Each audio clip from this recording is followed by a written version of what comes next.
Hi this is D T H. ഒരു സാധാരണ cinema പ്രേമിയുടെ film റിവ്യൂയിലേക്ക് വീണ്ടും സ്വാഗതം. അദിയോസ് അമീഗോ. നഹസ് നാസറിൻ്റെ സംവിധാനം, ആഷിഖ് ഉസ്മാൻ പ്രൊഡക്ഷൻസ്. തല്ലുമാല, അഞ്ചാം പാതിര എന്നിവയൊക്കെ പ്രൊഡ്യൂസ് ചെയ്ത ആഷിഖ് ഉസ്മാൻ പ്രൊഡക്ഷൻസ്. ജിംഷി ഖാലിദിൻ്റെ സിനിമാറ്റോഗ്രഫി, ഷൈജു ഖാലിദിൻ്റെ ബ്രദറാണ്. ജേക്സ് പിജോയുടെ ബീജിയം, ജേക്സ് പിജോയുടെയും ഹോബി സുന്ദറിൻ്റെയും മ്യൂസിക്. ആസിഫ് അലി, സുരാജ്, ഷൈൻ ടോം ചാക്കോ, പിന്നെ വോയിസിലൂടെ കടന്നു വരുന്ന പല പല ക്യാമിയോസ്. അജു വർഗീസ്, അപർണ ബാലമുരളി, അൽത്താഫ് വോയിസിലും അല്ലാതെയും ഒക്കെ കടന്നു വരുന്നുണ്ട്. ഈ പടത്തിൻ്റെ ഒരു പ്രത്യേകത വെച്ചാൽ ഇങ്ങനെ ഈ വോയിസ് കൊണ്ടുള്ള ഒരു സംഭവമാണ്. പല ആക്ടേഴ്സും വോയിസിലൂടെ വരുന്നു, ആദ്യ വോയിസിലൂടെ കുറേ നേരം വരുന്നു. അങ്ങനെ കളി കളിച്ചിട്ടുണ്ട്, എനിക്കിഷ്ടപ്പെട്ടു.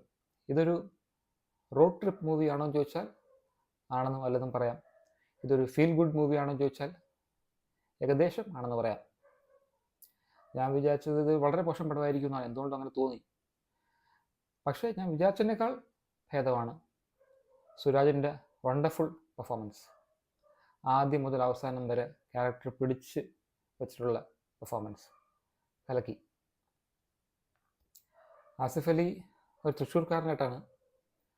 ആസിഫ് അലിയുടെ ഇടയ്ക്കുള്ള ആക്സെൻ്റ്, ഇടയ്ക്കുള്ള സ്ലാങ് ഒക്കെ ഇടയ്ക്ക് തൃശ്ശൂരിൽ നിന്ന് എറണാകുളം ആവുന്ന എനിക്കൊക്കെ തോന്നിയിട്ടുണ്ട്.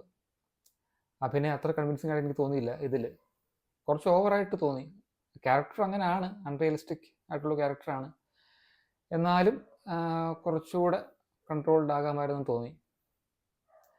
കുറേ സ്ക്രിപ്റ്റിൽ കുറേ സാധനങ്ങൾ അൺകൺവിൻസിങ് ആണ്.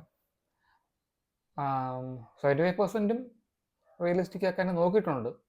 അതിൽ ആസിഫ് അലിയുടെ ക്യാരക്ടർ മാത്രമാണ് ഇങ്ങനെ മുഴച്ചു നിൽക്കുന്നത്. ബാക്കിയൊക്കെ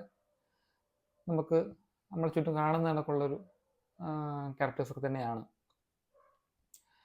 ആസിഫ് അലി ഇതിൻ്റെ അകത്ത് വളരെ റിച്ചായ ഒരു ഫാമിലിയിൽ നിന്ന് വരുന്ന പയ്യനും, സുരാജ് ഒരു ഗതിയില്ലാതെ നടക്കുന്ന ഒരാളുമാണ്.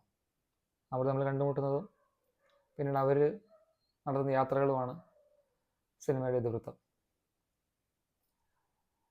ഇതിൽ അനാവശ്യമായ 1-2 പാട്ടുകളുണ്ട്. അനാവശ്യം എന്ന് മാത്രമല്ല, കേട്ടിരിക്കാൻ സഹിക്കാനും പറ്റാത്ത പാട്ടുകളാണ്. പക്ഷെ മൊത്തത്തിൽ ഒരു ടോട്ടാലിറ്റിയിൽ നോക്കുവാണെങ്കിൽ ഒരു എൻ്റർടൈനിങ് ഫീൽ ഗുഡ് അഫെയർ ആണ്. കുറച്ചുകൂടെ നന്നാക്കിയിരുന്നെങ്കിൽ, കുറച്ചുകൂടെ സ്ക്രിപ്റ്റ് കുറച്ചുകൂടെയൊക്കെ ഒന്ന് കൺട്രോൾ ചെയ്ത്, ആസിഫ് അലിയും കുറച്ചൊക്കെ ഒന്ന് കൺട്രോൾ ചെയ്ത് വെച്ചിരുന്നെങ്കിൽ ഒരു പക്ഷേ ഇതിനകത്ത് കാണിക്കുന്ന മദ്യപാനവും, അതായത് ഈ മദ്യപാനത്തോട് മദ്യപാനം, അതിപ്പം ആ ക്യാരക്ടർ അങ്ങനെയല്ലേ, ക്യാരക്ടേഴ്സ് അങ്ങനെ അല്ലേന്ന് ചോദിച്ചാൽ അതെ. പക്ഷേ വേറെ ഒരു പല പല ഷെയ്ഡ്സ് കാണിക്കാൻ പറ്റുമായിരുന്നു. അത് പറ്റാത്ത കണക്ക്, അല്ലെങ്കിൽ കാണിക്കാതിരുന്ന കണക്ക് തോന്നി. തങ്കം ആണ് writer.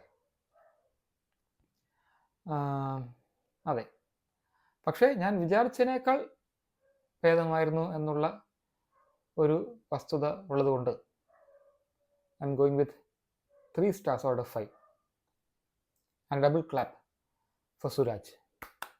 Thanks for watching. Bye.